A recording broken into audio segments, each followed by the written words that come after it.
Dictation number SV100E1. Get ready. Start. The rupee, which is currently the worst performing currency in Asia, is finally receiving some help from the authorities. The Union government, after a meeting with Reserve Bank of India Governor Urjit Patel on Friday, announced a list of measures to arrest the sharp decline in the currency, which has lost about 12% of its value since the beginning of the year. These include steps to curb the import of non-essential goods and encourage the export of domestic goods, which will help in addressing the country's burgeoning current account deficit that hit a 5-year high in July. Other steps, such as removing restrictions on foreign portfolio investments and encouraging Indian borrowers to issue rupee-denominated masala bonds, were also announced to facilitate the inflow of dollars and de-risk the economy from fluctuations in the exchange rate. Further, the term limit imposed on borrowings of manufacturing companies is to be shortened further in order to curb dollar demand. The response to the move from the markets will need to be carefully tracked even before the official announcement on Friday. The rupee witnessed some recovery against the dollar amidst hopes of favorable government intervention, while stocks and bonds also recovered. These steps to strengthen the rupee in the short term are welcome, given the large scale outflow of capital from emerging markets to the West. These ad hoc steps to avoid an immediate crisis in the external sector, however, should not deflect attention from the more fundamental reasons behind the decline of the rupee. India has been unable to boost exports over the years for various reasons.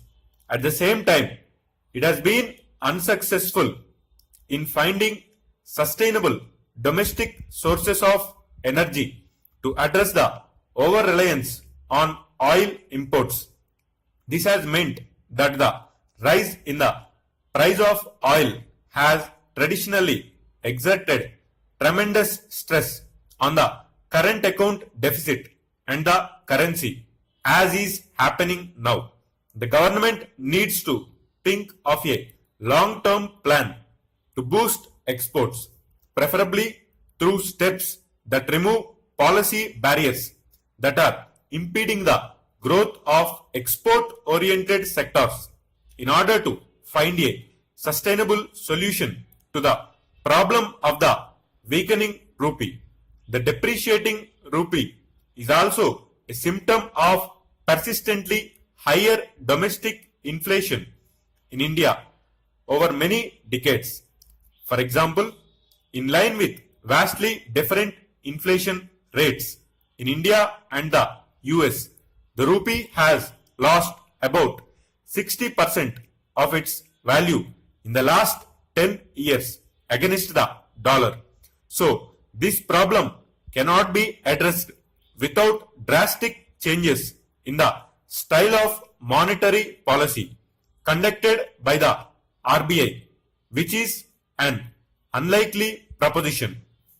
Until then, the best that can be hoped for is a steady drop in the value of the rupee without any drastic shocks to the economy. The travels of the rupee have dominated newspaper headlines over the last fortnight. Its value has fallen precipitously against the dollar and is now hovering around the 72 level. It was just under 64 at the beginning of the year. There is now intense debate in the media on whether the Reserve Bank of India should step in and take steps to defend the dollar.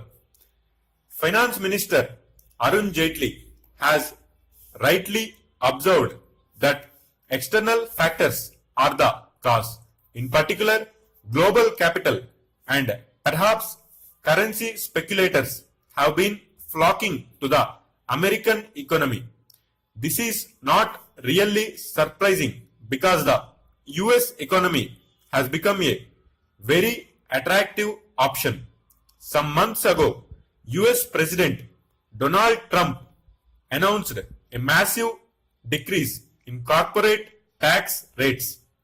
More recently, the US Federal Reserve has also increased interest rates.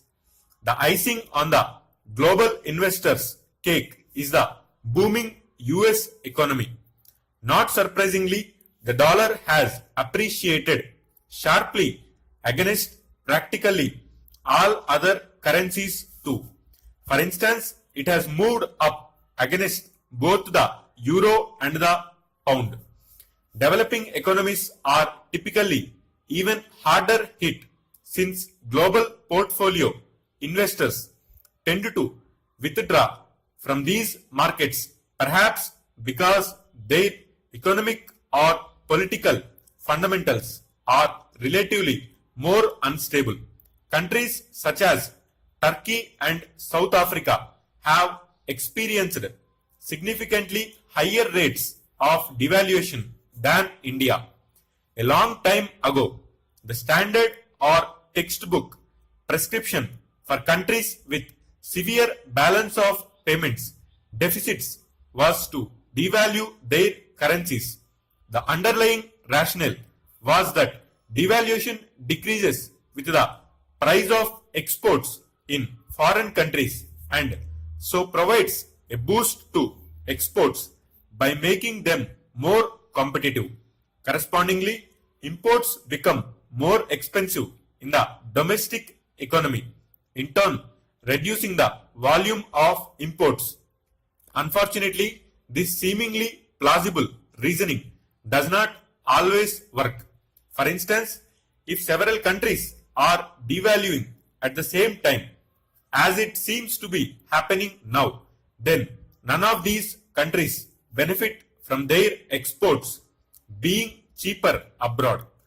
In other words, there may not be any surge in Indian exports following the current round of devaluation. Neither will there be a huge fall in imports. Crude oil is by far the biggest item in the list of Indian imports, and this is price inelastic. Imports from China now constitute a tenth of overall imports.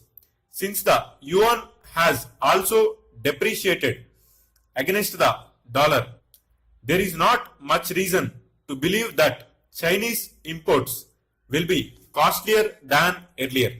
Fortunately, the RBI has a huge stock of foreign exchange reserves, and so the balance of payments situation is not the main cause of anxiety for the steady decline in the value of the rupee, which must concern policy makers, is that the slide in the rupee can have adverse effects on the domestic economy. For instance, the surge in the landed price of crude oil has already resulted in a steep rise in the prices of petroleum and diesel. Diesel prices hikes increase the cost of transportation of goods being transported by road. Unfortunately, many food items fall in this category. Obviously, any increase in food prices must set alarm bells ringing in the Union Finance Ministry. The devaluation will also increase prices of imported inputs, particularly those for which there are no alternative domestic sources of supply. This can have some effect on output expansion. Stop.